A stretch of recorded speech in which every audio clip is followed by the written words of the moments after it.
Heureux ce soir de vous accueillir dans ces Webiris parce que c'est une série qu'on inaugure. Ce sont des rendez-vous bimensuels qui auront lieu donc un jeudi sur deux, de 18h30 à 19h45. Donc, on a un temps court. Tu peux passer à la diapo suivante. Alors, juste d'abord, je suppose que vous êtes tous intéressés par la qualité de vie au travail et par la créativité. La créativité, c'est quoi? Cette diapo, en fait, pour vous dire à quel point la créativité s'adresse à tout le monde, dans le monde éducatif, dans le monde des organisations, qu'on soit chef de projet ou institutrice ou parents qui s'occupent de leurs enfants. On a tous besoin en fait d'outils de la créativité pour résoudre ne serait-ce que les problématiques du quotidien. Donc ça s'adresse vraiment à tout le monde.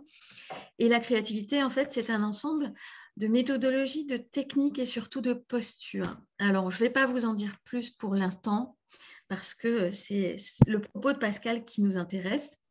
Donc, tu peux passer la diapo suivante, Pascal.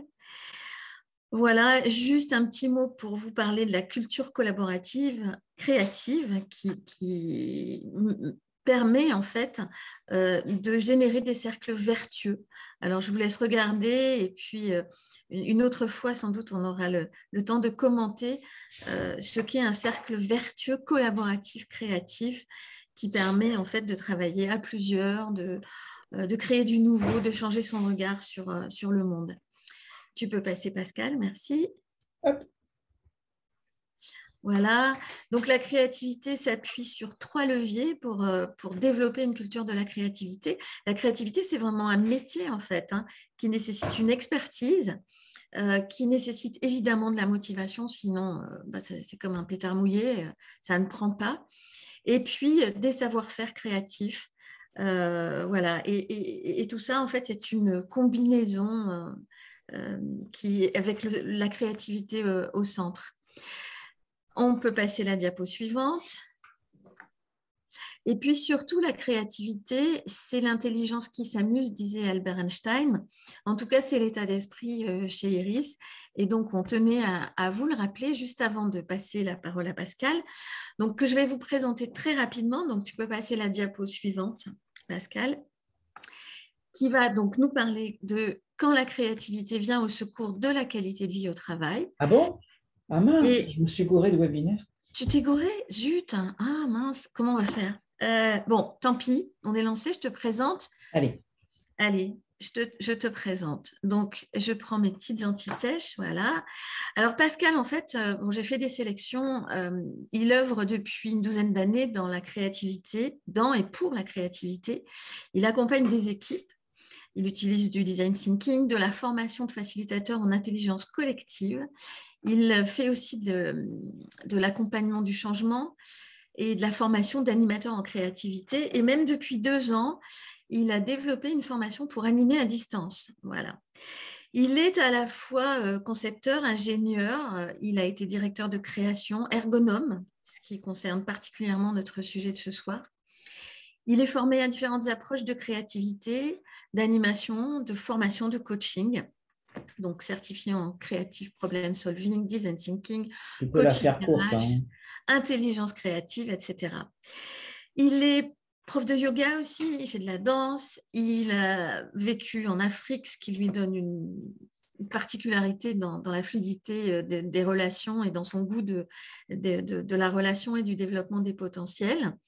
Et surtout, alors dans le domaine de la QVT, de la qualité de vie au travail, il a animé des ateliers pour des salariés en fait, qui souhaitaient conduire une réflexion collaborative sur leurs conditions de travail, Je et vous puis en parlerai. également des ateliers avec des prisonniers. Voilà.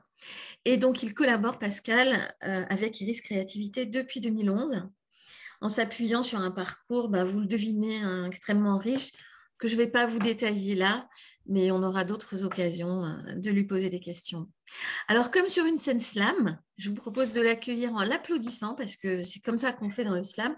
On applaudit a priori, voilà, parce Merci. que ça donne du courage, de la motivation, et on va le suivre dans cet exercice de pollinisation de la Merci QVT Nathalie. par la créativité. Voilà, à toi, Pascal. Présentation riche. Ceux et celles que je ne vois pas, si vous pouvez allumer vos caméras, ce serait quand même vachement plus convivial pour le coup et plus QVT, puisque c'est le sujet du jour. Si c'est OK pour vous, ce serait vraiment cool. C'est OK pour Voilà. moi, mais je n'y arrive pas, donc je suis désolée. OK. Et Arrive. puis, si la connexion fait la gueule, ben, on improvisera en intelligence de situation. Voilà. Je fais juste une parenthèse que vous avez peut-être été surpris quand elle a parlé de prisonniers. En l'occurrence, oui, les prisonniers ont besoin de qualité de vie, de QVT, comme on dit, dans la période où ils commencent leur peine, parce que c'est là, en fait, dans ces premières semaines où se joue, en fait, tout leur avenir en prison.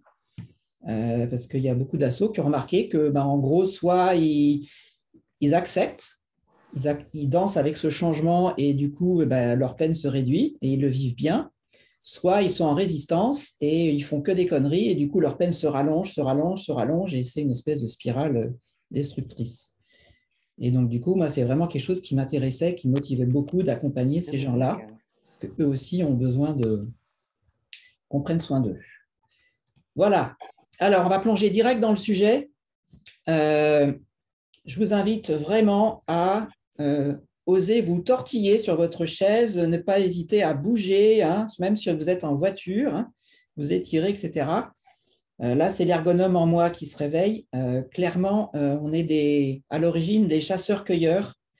On n'est pas du tout fait pour être assis à une chaise devant un ordinateur, clairement.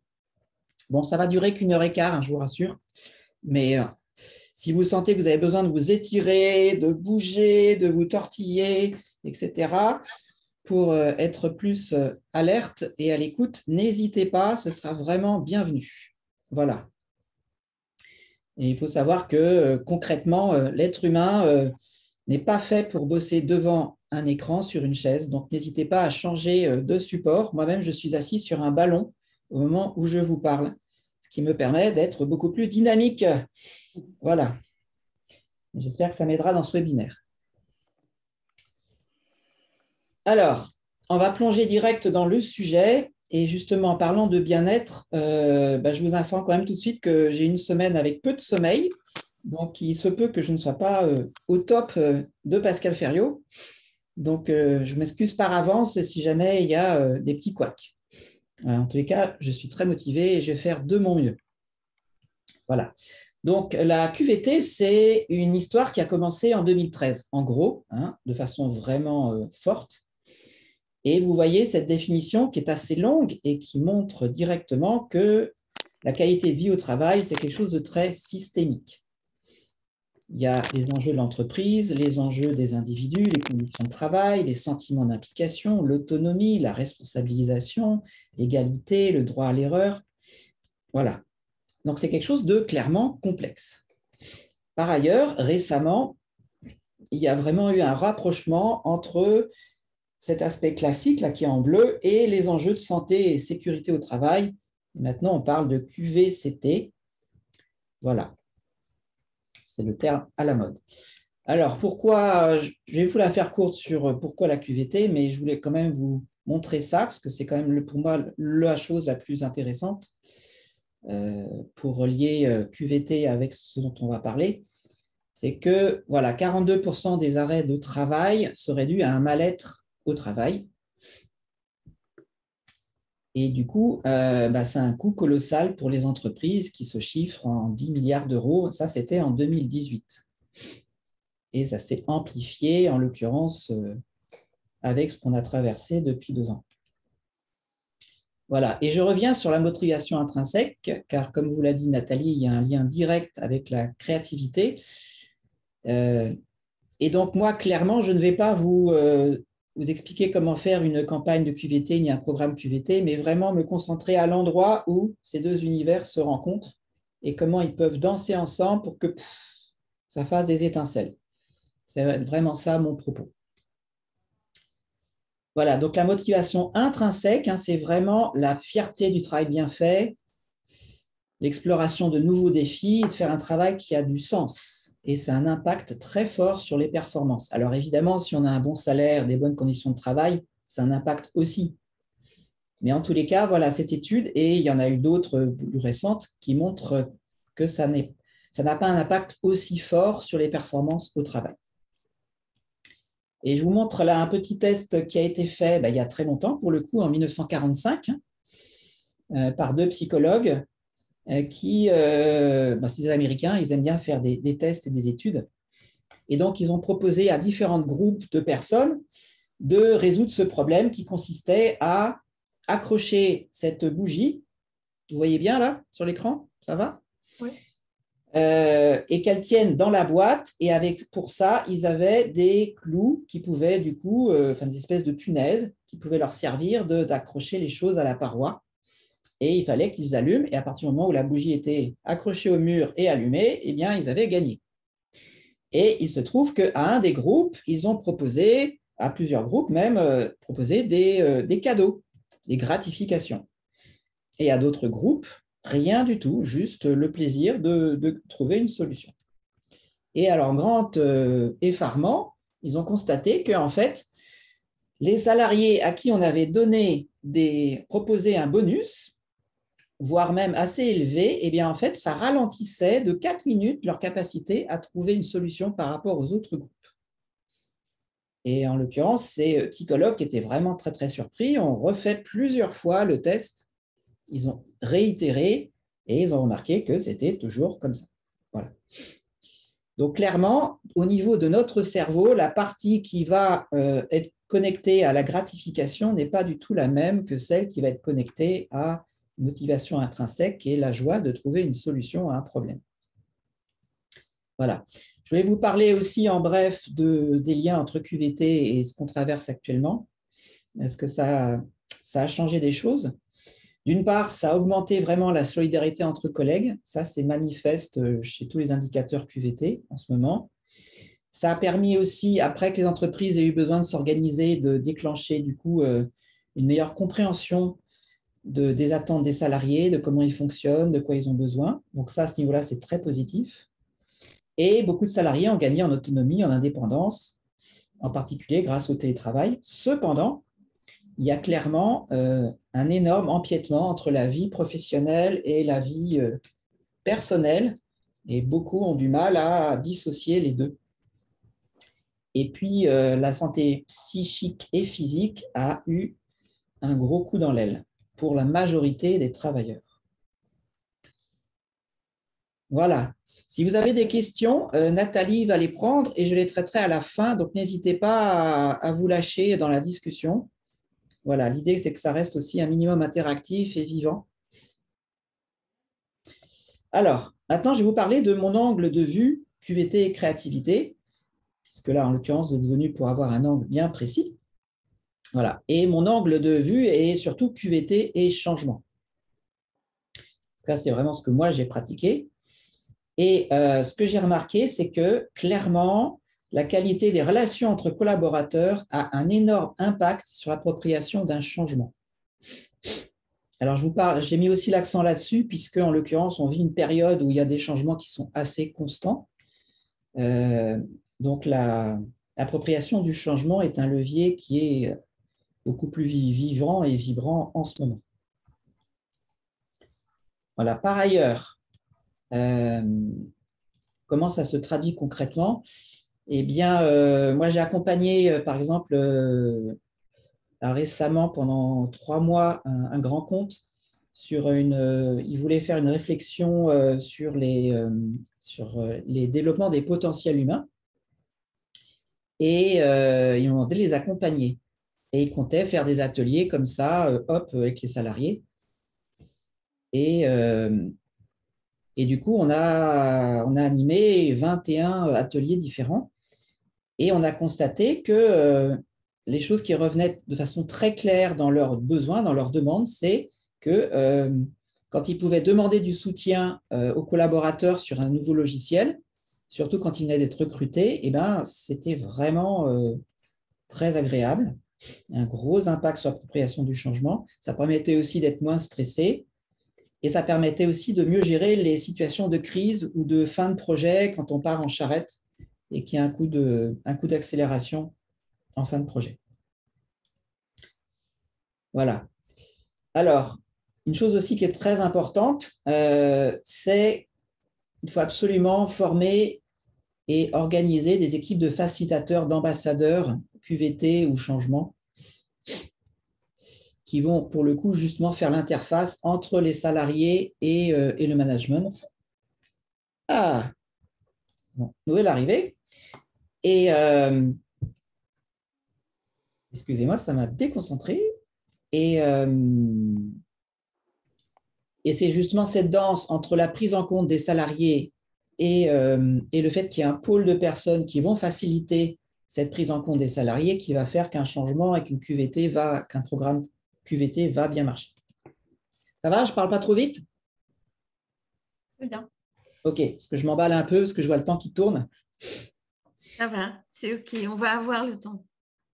Alors, la première chose qui est vraiment importante, c'est de communiquer. Alors, pourquoi ce changement ou pourquoi ce projet de qualité de vie au travail?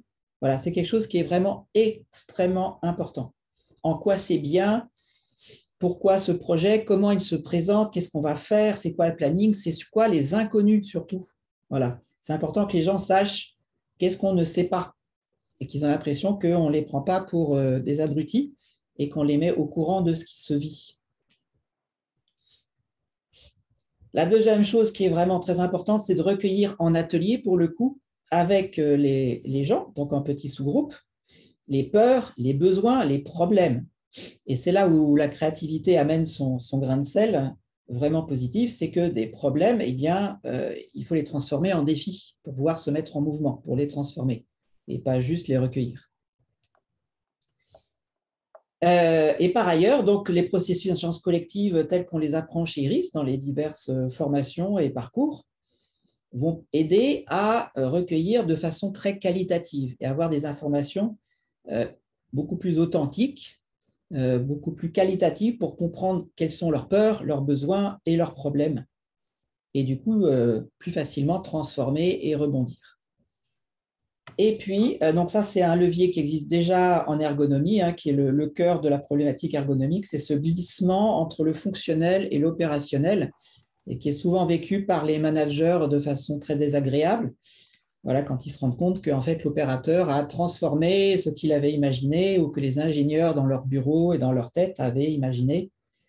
Mais en fait, justement, c'est ça qui est magique, c'est que les agents, ils transforment, ils améliorent, ils adaptent, et ils développent de la créativité en le faisant. Et si le manager arrive en leur disant « mais qu'est-ce que tu fais? Ce n'est pas du tout ça qui était prévu », eh bien, pour le coup, il est clair que l'agent ne va plus jamais prendre l'initiative alors que lui, il pensait absolument bien faire et prendre soin de l'entreprise. Donc ça, il faut faire très attention à ça. Ça va, c'est clair pour l'instant? Oui. Est-ce que ça vous intéresse? Vous pouvez faire un petit pouce pour savoir là, votre niveau de motivation. Là. Vous pouvez faire 2 pouces si vous êtes à fond. Cool. Bon, alors on continue. Alors, il y a aussi un aspect qui est assez, comment dire, délicat, un point de vigilance, et c'est pour ça que je vais attirer votre attention là-dessus. C'est cette injonction au bonheur qu'on a actuellement avec cette mode des Chief Happiness Officers. Et on va voir du coup en quoi ça a à voir avec la créativité. Donc, par exemple, moi, j'ai déjà entendu des choses comme ça. Voilà, tout a été fait pour les rendre heureux. Ils ont un baby-foot, une salle de jeux vidéo et yoga. S'ils ne sont pas heureux, c'est leur responsabilité. Vous voyez, là où ça devient subtil, c'est que du coup, on remet la responsabilité du fait que la QVT ne marche pas sur les salariés. J'ai fait tout ce qu'il fallait, moi, en tant que manager. Donc, voilà, si ça ne marche pas, c'est de leur faute.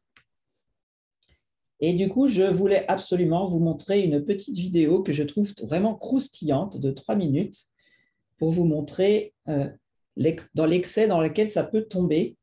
Et puis aussi parce que la créativité et l'humour, ce sont 2 choses qui vont toujours ensemble. C'est parti. Vous voyez à peu près là? Oui. Bien, c'est parti. Bonjour, je m'appelle Joachim Young-Hildebert, je suis CHD, Chief Happiness Dictator pour l'entreprise Tandax Partners. J'aime le bonheur, j'aime l'humain, j'aime mes collaborateurs.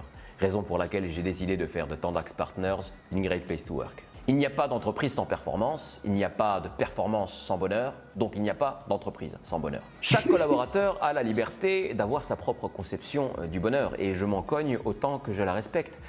L'idée n'est pas de faire réfléchir nos collaborateurs au concept de bonheur, hein. Ils n'ont pas le temps pour ça, non. J'ai fait une réunion et j'ai tranché. Un collaborateur heureux est un collaborateur en ligne avec nos valeurs et notre stratégie. Un collaborateur qui collabore. Une fois qu'on a dit ça, le bonheur, ça va tout seul.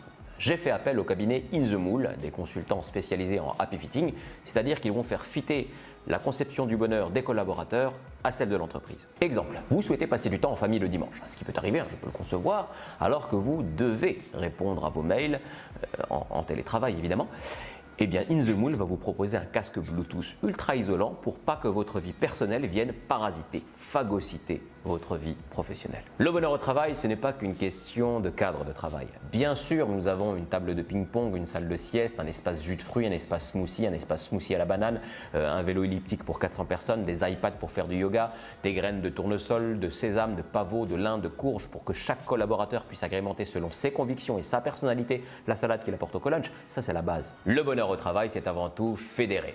Tous les matins, le breakfast meeting convivial de 8h30 est l'occasion d'appeler chaque collaborateur par son prénom pour vérifier qu'il est bien là, ouvert aux autres et dans l'instant présent de 8h30 pétante. Le bonheur au travail, c'est régler les conflits par le jeu. Un laser game et c'est reparti. C'est faire passer ses frustrations sur les bons hommes du baby-foot à qui on peut faire ce que l'on veut. Oui, la roulette est tolérée chez nous afin que les collaborateurs puissent se lâcher sur le baby. Et bien sûr, le bonheur est dans l'horizontalité des organisations, des process. Les gens s'en font toute une montagne, si je puis dire. Horizontaliser, c'est très simple. Déjà, on fait pivoter l'organigramme de 90 degrés et ça va beaucoup mieux. Et puis, il suffit de changer l'intitulé de chaque poste. On ne parle pas de chef d'équipe, mais de project leader. On ne parle pas de manager, mais de top-down, bottom-up stakeholder, c'est beaucoup plus inclusif. D'ailleurs, fini les gens mis au placard. Auto-intrapreneur. Et je paye les cartes de visite. Exceptionnellement, nous, la Happiness Task Force, nous avons dû maintenir non pas une organisation pyramidale, mais on va dire une sorte de hiérarchie en sapin de Noël. Comme ça, pas de jaloux, tout le monde a un peu les boules. J'ai instauré des grades inspirés de l'US Army. Je suis le chef de l'état-major du bonheur et sous moi, il y a les Chief Happiness General, Chief Happiness Colonel, Chief Happiness Lieutenant-Colonel, Adjudant et tout en bas, le classique Chief Happiness Officer et c'est Chief Happiness Alternant Stagiaire qui communique sur les réseaux sociaux et rédige des articles de blog pour maintenir notre SEO au top. Car savoir faire le bonheur, c'est une chose, mais il faut le faire savoir. Marque employeur. Voilà comment tous nos indicateurs du bonheur sont au vert avec un taux quasi nul de UH. UH, unhappy. Ah, chez nous, pas de burn-out, hein. Que des burn-in. Plus intimiste. Un petit côté cheminé. Voilà. Donc, je vais vous montrer ça parce que vous voyez la dérive subtile dans laquelle on peut glisser et dans laquelle, en l'occurrence, je ne sais pas si vous suivez la liste des Great Place to Work, mais il y a un point de vigilance quand vous la lisez, c'est que si vous faites bien attention, vous allez remarquer qu'il y a en haut de la liste beaucoup de cabinets de consultants. Or, on sait très bien que la vie d'un consultant est quelque chose de très stressant. Donc, il y a comme une sorte de paradoxe un peu étrange. Voilà. Alors, tout ceci pour en arriver à la créativité, il ne faut pas la confondre avec de l'infantilisation. Et ça, c'est vraiment très important. Et néanmoins, oui, les émotions liées au plaisir et à la joie ouvrent les vannes du cerveau créatif des collaborateurs. Ça, c'est un fait avéré.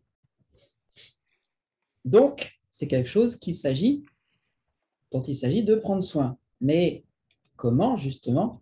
Eh bien, c'est là où il faut faire attention qu'une culture très friendly, ça peut permettre à ce que des managers en profitent de cette proximité pour demander ou dire des choses aux collaborateurs qu'ils ne diraient pas dans un fonctionnement où on est vraiment dans des distances, dans un respect mutuel affiché, officiel. Voilà, donc vigilance. Et néanmoins, oui, une ambiance friendly, ça facilite la co-création de solutions, assurément.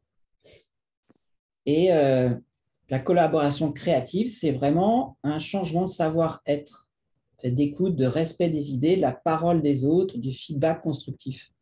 Et ça, c'est les processus de créativité. Voilà. Alors, par ailleurs, il y a eu plusieurs études, plus anciennes. Là, c'est la plus récente, c'est celle de AD Conseil, qui montre qu'en fait, une injonction du management à participer à des activités ludiques n'a pas d'impact constructif sur la qualité de vie au travail. Une injonction, c'est-à-dire quelque chose qui est organisé par la hiérarchie. Par exemple, un tournoi de baby-foot imposé à tout le monde ou proposé à tout le monde. Voilà. Il faut savoir que la joie, la détente, la motivation, ça ne se prescrit pas. Ce sont des explorations à mener individuellement et de façon collaborative à partir du moment où la différence est vue comme un élément à prendre en compte et une richesse. Et ça, c'est au cœur des processus de créativité. Bon, néanmoins, hein, le sourire est contagieux, hein, bien plus que le Covid. Alors, pour le coup, justement, je voulais vous proposer rapidement, dans la conversation, de façon courte, un événement qui vous a fait sourire ou rendu joyeux cette semaine. Si vous en trouvez un, voilà. Et puis, je vous invite du coup à lire les événements qui ont rendu joyeux les uns et les autres et voir justement comment, même par écrit, ça peut être contagieux. Voilà, à vos claviers. Et puis se rendre compte que, ah, bah tiens, en fait, l'autre et moi, parce que en fait, c'est les mêmes trucs qui leur donnent le sourire. Le retour de l'impact d'un cadeau fait à une amie, l'appel d'une amie à qui elle avait pensé le matin même, waouh, synchronicité. Un call vidéo avec sa petite fille, trouver le lieu génial pour organiser un événement. Oh, petite danse du bébé. Partager le jeu de la tour coopérative, ça a l'air super, je ne sais pas ce que c'est. Une idée de projet, waouh, l'envoi de photos de collègues déguisés en fruits et légumes en vue du Mardi Gras, effectivement, c'est la semaine prochaine, mardi. On veut des photos du déguisement en fruits et légumes. Bio. Ah ouais, alors encore plus de photos. Bien. Je vous laisse continuer et je reprends la parole, ça vous va, qu'on garde le tempo? Alors, il y a une partie de mon métier qui est de former des gens à faire de bons entretiens d'analyse ergonomique de situation de travail. Et je dis toujours aux participants que le plus important, c'est d'être attentif au fait qu'il y a encore du mouvement de vie chez ces personnes. Pascal, je pense qu'il y a eu en tout cas pour moi, hein, Oui. un arrêt du son. Je ne sais pas si c'était général ou pas. Non, ça va? Tout le monde m'entend? Oui, c'est Je peux bon. faire un petit signe si vous m'entendez? Ok, magnifique. Bon, ceux qui n'ont pas allumé leur caméra, c'est difficile de faire un signe. Mais si, il y a des solutions. Vous pouvez appuyer sur les petits emojis qu'il y a dans Zoom. Merci. Bon, alors je continue. Voilà. Donc, QVT, hein, il ne faut pas l'oublier, ça veut dire qualité de vie au travail. Et le mot-clé, c'est le mot vie. Et c'est là où on en arrive au lien direct avec la créativité. Ce dont je vous parlais là, moi, avant la question d'Isabelle, désolé, j'ai perdu le fil, c'est qu'en fait, en ergonomie, en analyse ergonomique de situation de travail, à partir du moment où on identifie que les gens en fait ne sont plus dans un mouvement de rébellion, d'initiative, de questionnement, d'exploration, de mouvement vers les autres, eh bien, il y a danger. Ça veut dire que la personne a lâché l'affaire ou qu'elle est sur une pente vers une gentille petite déprime. Voilà. Alors, je vais vous proposer un truc complètement fou, hein, tant qu'à faire, hein, puisque c'est un webinaire sur la créativité, j'ai décidé de me mettre la barre très haut et je vais vous proposer un jeu complètement dingue. Bon, là, vous n'êtes pas trop nombreux, hein, mais j'avais imaginé que vous seriez beaucoup plus, donc là, ça va être quand même assez fluide. Vous allez jouer par deux, donc je vais vous mettre de façon aléatoire avec une personne que vous connaissez ou pas, et à cette personne, je vous propose de lui dire, voilà, très spontanément, bonjour, une chose qui me met en vie dans mon travail en ce moment, c'est, et vous dites ce qui vous vient. Et l'autre personne, elle dit merci, et à son tour, elle rebondit, bonjour, vous pouvez dire votre prénom si vous voulez, c'est encore mieux. Une chose qui me met en vie dans mon travail, c'est, et vous dites merci. Voilà. Et donc, je vais chronométrer tout ça pour que ça reste vivant. On va faire 2 minutes. Et ensuite, on revient tous ensemble. OK? Vous en faites 2 chacun. Et surtout, vous écoutez bien ce que l'autre partage, puisque du coup, ça va vous donner une idée. Vous allez dire, ah oui, mais tiens, ce qu'il partage, en fait, ça parle aussi de moi, ça me donne une idée. C'est la joie du rebond créatif. OK? Allez, c'est parti. Alors, maintenant, je vais vous proposer d'aller plus loin avec la personne avec laquelle vous avez déjà échangé, puisque du coup, vous avez fait un petit peu alliance. Hein. Bon, une alliance qui a duré 2 minutes. Hein. On va appeler ça une alliance express, mais c'est mieux que rien. Et pour aller explorer un point d'intersection très important entre la QVT et la créativité, je dis QVT parce que ça rime avec créativité, je trouve ça sympa, c'est la fantaisie. La fantaisie, c'est vraiment quelque chose qui va vous permettre de vous connecter à votre énergie créatrice. Oser sa fantaisie et l'exprimer. Pas juste chez vous dans les choses perso, mais aussi au travail. Et cet accès à la fantaisie, l'expression de cette fantaisie, donne vraiment accès à une énergie créatrice. Et du coup, ça permet d'ouvrir des possibles, d'ouvrir des pourquoi pas et de se dire « Ah, mais je vais pouvoir transformer mon boulot de comme ci, comme ça. » Et ça, c'est très important. Et de se sentir motivé et partie prenante. Donc, pour vous donner un élan et continuer dans la suite de ce webinaire, je vais vous proposer, avec la même personne ou les mêmes personnes à qui vous étiez, chacune à votre tour, de façon assez courte, de partager un moment de votre vie professionnelle où vous avez osé faire quelque chose de fou, suivre votre fantaisie, votre élan, et ce fut magique. Voilà. Donc, vous n'avez qu'à juste lire la phrase et puis vous laissez venir ce qui vient. Il n'y a pas besoin que ce soit un truc complexe. Voilà, en tous les cas, quelque chose où vous êtes senti, vous êtes sorti de votre zone de confort et ça a été magique. Est-ce que je suis clair dans la consigne? Oui. Oui. OK. Donc, c'est parti. Du coup, ce sera 4 minutes cette fois-ci. Donc, vous avez le double de temps. Attention, prêt à décoller, action. Bon. Est-ce que vous vous sentez habité par votre capacité à être fantaisiste, votre élan créatif? Si oui, vous pouvez me faire un petit pouce. Si c'est à moitié, un so-so. Voilà, so-so, Valérie. Pas encore tout à fait. Hein. Bon. Mélodie aussi, so-so. D'accord. Alors, on va essayer d'améliorer ça. Je vous invite maintenant, qu'on est à fond dans le sujet, identifier une problématique perso liée soit à votre motivation intrinsèque, c'est-à-dire un endroit où vous avez envie d'améliorer la fierté du travail bien fait, d'explorer de nouveaux défis et de mettre plus de sens dans ce que vous faites, ou alors quelque chose lié à un mauvais équilibre entre vie pro et vie perso, qui est un enjeu QVT vraiment criant en ce moment dans la plupart des entreprises, et en particulier à cause du télétravail. Donc, vous choisissez un des deux et vous allez rédiger la chose sous la forme d'un « comment faire pour ». Comment faire pour, blablabla, et ça se termine par un point d'interrogation. Donc, vous formulez cette problématique en la transformant directement en un défi. Ça va vous demander un petit effort là, du cerveau. Là, vos deux hémisphères vont sérieusement discuter. Et donc, je vous donne 2 minutes à peu près. Si c'est une ébauche, ce n'est pas grave, mais en tous les cas, essayez. Et c'est ça aussi qui est important en créativité, le droit à l'erreur. On essaye, on y va comme en monde agile, petit pas, et ensuite on améliore. OK. Alors, maintenant, on passe à la suite.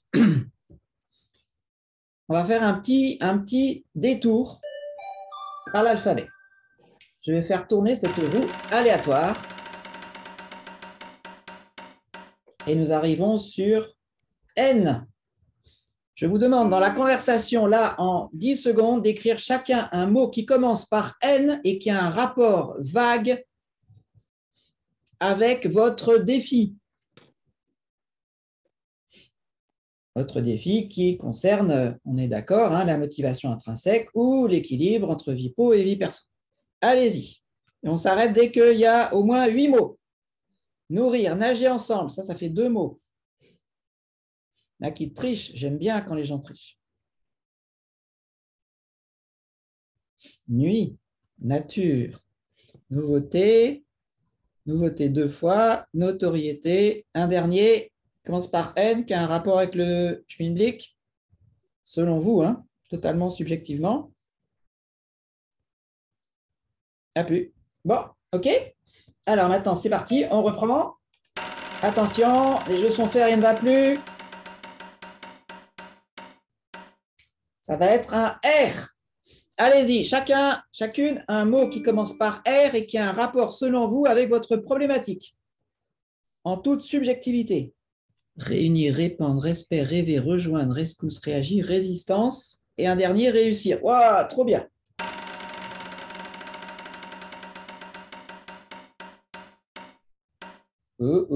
L. C'est parti. Un mot qui commence par L et qui a un rapport vague ou proche avec votre défi. Et maintenant, je vous invite à piocher dans la liste au moins 2 mots, évidemment qui commencent par une lettre différente, et réécrire votre comment faire pour avec ces 2 mots. Donc évidemment, vous ne piochez pas les mots que vous avez écrits. Attention, hein, je surveille les tricheurs. Donc vous prenez 2 mots qui ont été écrits par quelqu'un d'autre. Et vous dites, tiens, celui-là, intéressant, pourquoi pas. Et vous essayez. Et maintenant, chers amis, nous arrivons au moment clé de ce webinaire. Vous allez ensemble, à 4 ou 3, co-créer un pur week-end partagé. Vous allez vous souvenir ensemble, souvenir entre guillemets co-créer, une pure journée de travail partagé, à 3 ou à 4. Vous allez faire comme si vous étiez collègues. Et des collègues qui se connaissent depuis longue date, hein, qui, comme la patrouille de France, hein, vous avez l'habitude, vous avez un niveau de connaissance mutuelle, de cohésion absolument faramineux. Voilà. Et vous avez passé une journée de travail ensemble qui était absolument incroyable. Ce qu'on appelle une pure journée, comme on n'en passe qu'une fois par an. C'est vraiment une journée de ouf. Une journée absolument magique. Genre, vous allez vous en souvenir pendant des mois et vous reconnecter à cette journée pour vous remotiver au travail, quelque chose de vraiment porteur. Et pour cela, je vous ai préparé une planche qui va vous aider à vous souvenir parce que vous avez pris des photos. Et oui, heureusement, c'était tellement intense que vous avez un petit peu oublié cette journée. Donc, je vous ai préparé, du coup, j'ai rassemblé toutes les photos que vous avez prises sur cette planche. Et donc, vous allez avoir 7 minutes pour vous souvenir de cette journée de travail partagé complètement dingue, complètement merveilleuse. 7 minutes, pas une de plus. OK? Et ça va rester entre vous, hein, parce que vu le temps qui passe… Oui. J'ai une question. Ah, j'aime les questions. Ça doit avoir un lien avec nos défis identifiés juste avant. Non, justement, pas forcément. Vos défis sont posés, ils sont dans vos cerveaux, vous avez déjà formulé 2 fois de façon 2 fois différente. Donc, ça vous habite. Donc, on va laisser reposer. On va faire comme Léonard de Vinci. On laisse reposer et on va aller explorer autre chose joyeusement avec d'autres personnes. Est-ce que je suis clair? Ça va? Oui. Super. Donc, 7 minutes, pas une de plus. Hein. Donc, attention. Et évidemment, vous inspirez des photos que vous avez prises pour vous souvenir de ce que vous avez fait ensemble. Donc, vous serez 3 ou 4. C'est clair pour tout le monde? On y va? Action! Alors, qu'est-ce que ça a donné? On a eu plein d'idées. Super week-end. On a passé une journée de dingue. Ouais. Est-ce que c'était plaisant de co-imaginer ça, de co-se souvenir de ça? Qui a vécu un moment plaisant?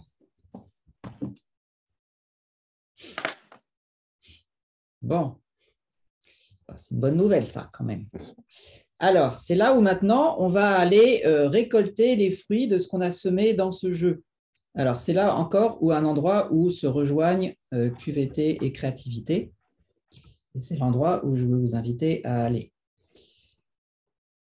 Concrètement, il y a deux axes. Donc ça, c'est un modèle que j'ai créé il y a fort longtemps. Comme tout modèle, il a ses limites. C'est toujours réducteur un modèle, donc prenez-le à la hauteur d'un modèle. Vous voyez, il y a deux axes, l'axe d'imagination et l'axe de l'audace. Parce que la créativité, c'est vraiment quand ces deux ingrédients dansent ensemble.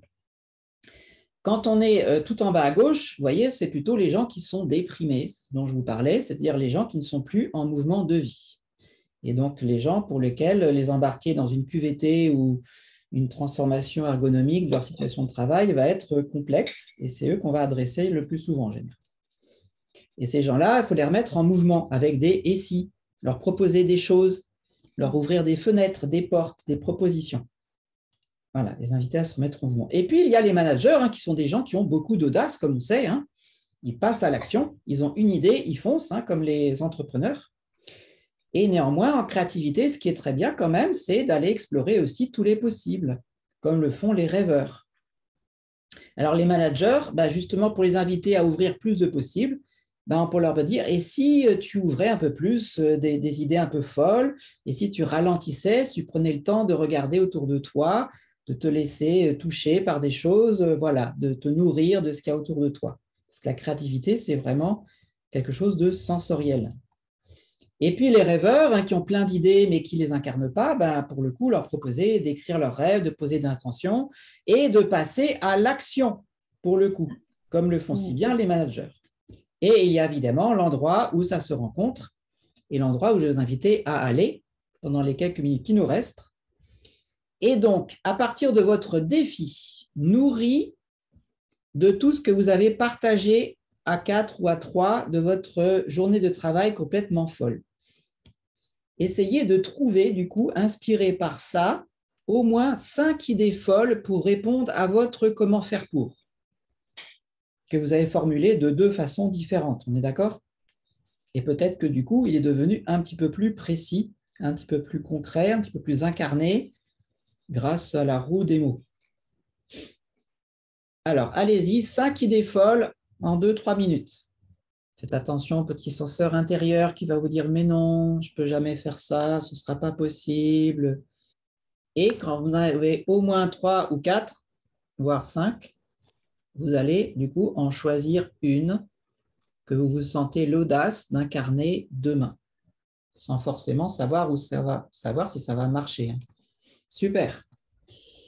On va se donner rendez-vous non pas dans 10 ans, on va se donner rendez-vous dans quoi? Au Dans 3 prochain mois. webinaire. Et puis on fera un bilan de on en est où dans la réalisation de nos idées folles. Voilà. Et comme slide final, en l'occurrence, il y a un collègue Romain qui, cet après-midi, m'a demandé Pascal, est-ce que tu peux m'écrire là, en 1 minute, une définition du point d'intersection entre QVT et créativité? Voilà, je te donne 1 minute. Et j'ai bien aimé sa contrainte créative. Et du coup, voilà ce que j'ai écrit. Donc, ça vaut ce que ça vaut. Mais il m'a dit que c'était pas mal. Donc, du coup, je me suis dit que j'allais vous le partager. Parfait. Et en attendant, Pascal, il y a Et j'ai fini. Isabelle a partagé dans le chat, réorganiser mes journées de travail et mes contacts pro à des horaires compatibles avec mon besoin de nature. Wow. Ça, c'est une idée claire et développée. Peut-être que ça va en inspirer d'autres. Merci de l'avoir partagé. C'est ça. Quand on partage une idée, ça peut aussi donner des idées aux autres. Et c'est pour ça que c'est important de les partager. Et si on est plusieurs à les porter, ces idées, peut-être qu'on va les voir fleurir un peu partout. En tout cas, on arrive à la fin de ce webinaire. On a réussi à répondre à ce défi de parler et de vivre une expérience en même temps en 1h15, top chrono. Donc, voilà. Un pari fou. Alors, il est 19h47, on est presque dans les temps. Je vais vous demander encore 2 minutes de votre temps. Évidemment, si vous avez des activités, on comprendra, mais encore juste 2 minutes de votre temps. Une petite slide de clôture. Pour quelques petites diapos de clôture avant de se faire coucou de loin, mais en vrai. D'abord, mille merci. Voilà, on est heureux, ravis de vous avoir accueilli dans ce premier webinaire WebIris. Voilà, tu peux passer la diapo suivante. Et puis évidemment, merci à toi, Pascal, d'avoir été le premier à répondre à ce genre de défis fous qu'on aime se lancer, qui sont, voilà, top chrono, 1h15, hop, on met de la créativité dans des thématiques où Merci. D'ailleurs, je veux bien des feedbacks constructifs. Si vous en avez dans la discussion, ce serait super. Que je sache si ça nous a nourri, enrichi, inspiré, fait du bien quelque part. Voilà. C'est important pour moi, parce que c'est ça qui m'a motivé à le préparer. Il y a des choses qui arrivent dans le timing. Est-ce que tu peux passer la diapo suivante, s'il te plaît? Avec joie. Juste pour vous dire que donc on vous a annoncé 2 fois par mois. Donc la prochaine fois, c'est le 10 mars. Et c'est Catherine Lecomte qui nous parlera de quand la créativité facilite la coopération. Le 24 mars, on retrouvera Émilie, que j'ai aperçue tout à l'heure, pour accompagner les transitions professionnelles avec la créativité. Voilà.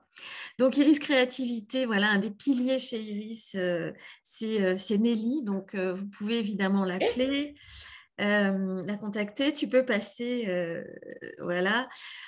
Juste pour vous dire, mais vous l'avez peut-être perçu, senti à travers ce premier webinaire, la pédagogie chez Iris Créativité, c'est vraiment la richesse du groupe, c'est le désir d'apprendre, c'est de travamuser, un mot qui est inventé et qui est cher à la fondatrice, à Isabelle, la fondatrice d'Iris Créativité. Voilà, c'est de se plonger aussi dans des expériences parce que c'est comme ça qu'on apprend, qu'on avance.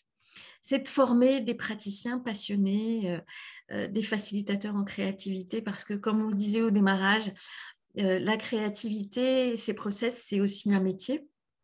C'est même la spécialité, le cœur de métier d'Iris Créativité. Tu peux passer la diapo suivante, s'il te plaît, Pascal. Voilà. Voilà, ça c'est toute la palette de ce que propose Iris. Donc, si vous êtes intéressé, vous avez vu Nelly qui pourra vous renseigner sur tout ça. Chez Iris, il y a des outils originaux créés notamment par Pascal, ici présent. Voilà, il y a du hacking créatif en commando. C'est ce que je partageais tout à l'heure dans un des sous-groupes. C'est un vrai laboratoire de recherche. Il y a plein de gens, plein de zèbres qui s'y croisent et qui cherchent en permanence, qui inventent des modèles, qui font plein de choses et qui les proposent. Voilà, il y a des choses qui se passent en entreprise, intra-entreprise, sur mesure. Il y a des formations certifiantes de facilitateurs en intelligence créative collective, des formations intra-entreprise et surtout, ce qu'il y a, c'est beaucoup de gens passionnés par la créativité. Vous en avez eu un échantillon ce soir. Merci encore à toi, Pascal. Voilà, des gens en fait qui sont ingénieux et pour trouver mille et une façons de transmettre leur passion. Et une dernière diapo pour ceux qui ne connaissent pas Iris Créativité. Voilà, Iris existe depuis plus de 20 ans avec donc son cœur de métier, un 100% dédié à la créativité et à l'innovation. C'est un éditeur d'ouvrages, d'outils, d'animation créative, on l'a vu. Et c'est surtout, en fait, un organisme qui propose des parcours certifiants de consultants formateurs en intelligence créative.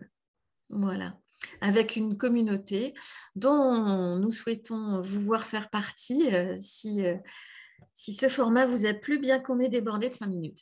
Voilà. Grand merci à tous, en tout cas. Merci pour vos feedbacks, ça fait chaud au cœur. Merci beaucoup, très sympa. Ok, donc on se dit rendez-vous le 10 mars et puis on verra où on en est dans nos défis créatifs. Merci pour votre présence. Super, merci beaucoup. Merci à tous. Merci.